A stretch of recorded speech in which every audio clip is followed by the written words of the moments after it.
Paradravya paharanam tyagoastayam. Asteya signifie ne pas s'immiscer dans les affaires d'autrui. Le mot asteya signifie ne pas voler.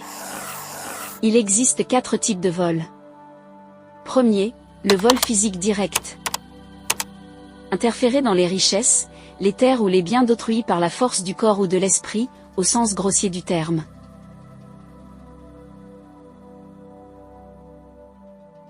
Deuxièmement, le vol mental direct. Penser à s'emparer des biens d'autrui. Par exemple, si quelqu'un ne vole pas par peur de si, par exemple, une personne est punie par la punition. Ou par la crainte d'une diffamation. Ou si elle vole mentalement.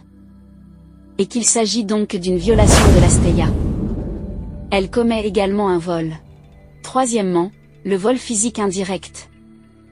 Priver autrui de ce qu'on devrait obtenir de manière équitable constitue également un vol. Par exemple, si une personne voyage en train sans billet, elle prive l'administration de l'argent qu'elle obtient de manière équitable. Par conséquent, voyager en train sans billet constitue le troisième type de vol. Verser un pot de vin à des fonctionnaires au lieu de ne pas leur verser de salaire. Taxe. Ici, en versant un pot de vin, l'administration a été privée de la taxe qu'elle perçoit de manière équitable.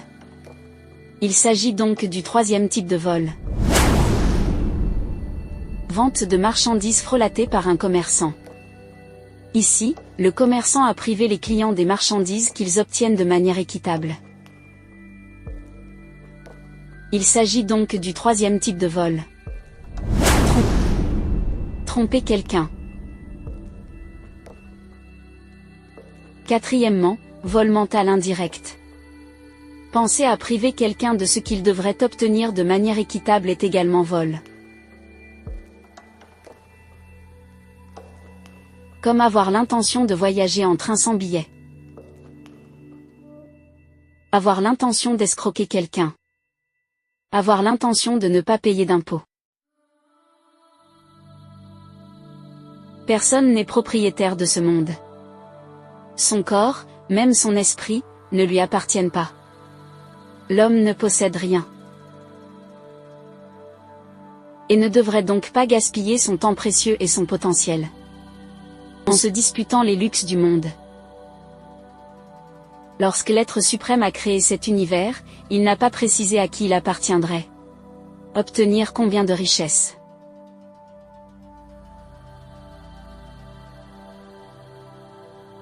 L'homme a fait cet arrangement lui-même pour éviter les conflits entre lui.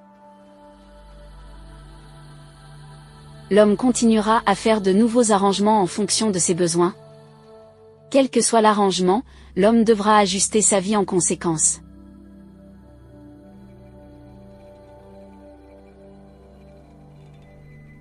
Parfois, les gens vont à l'encontre du système pour des motifs égoïstes.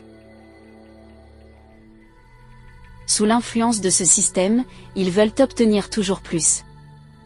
Même s'ils n'en ont pas besoin. Ils volent toujours pour l'obtenir.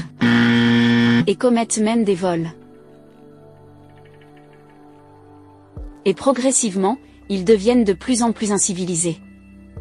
Naturellement, ils continueront à dégénérer.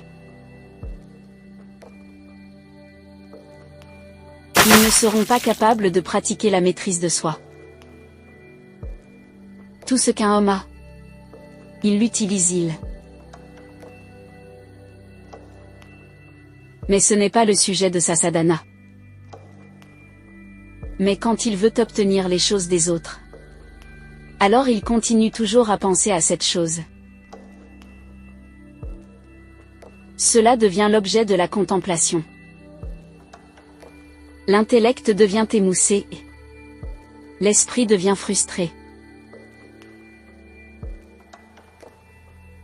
Par conséquent, il est nécessaire de suivre Asteya. Il protège l'esprit de la frustration. Et fournit des opportunités faciles pour que l'esprit progresse.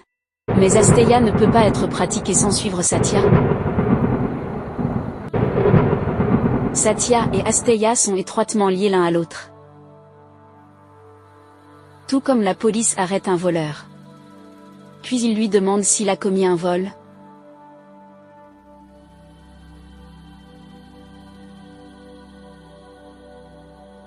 S'il est honnête, il avouera son crime. Ce qui lui causera beaucoup d'ennuis. Les voleurs sont toujours des lâches. L'effet de la vérité est exactement le contraire de cela. La vérité fournit des ojas. Suivre la vérité augmente le mental pouvoir. Le pouvoir mental produit l'acuité mentale. Et cette acuité donne un pouvoir spécial aux cellules nerveuses. C'est ce qu'on appelle oja. Celui qui atteint oja. Il ne peut jamais être un menteur. Beaucoup de gens, après avoir vu les choses des autres, développent un désir de voler. Dans une telle situation, l'esprit vole. Ici, au niveau mental, il n'est pas un demandeur d'asile Satya. De l'intérieur, il sera une personne et de l'extérieur un autre. Dans une telle situation, il aura une double personnalité. De l'extérieur, il apparaîtra comme un saint.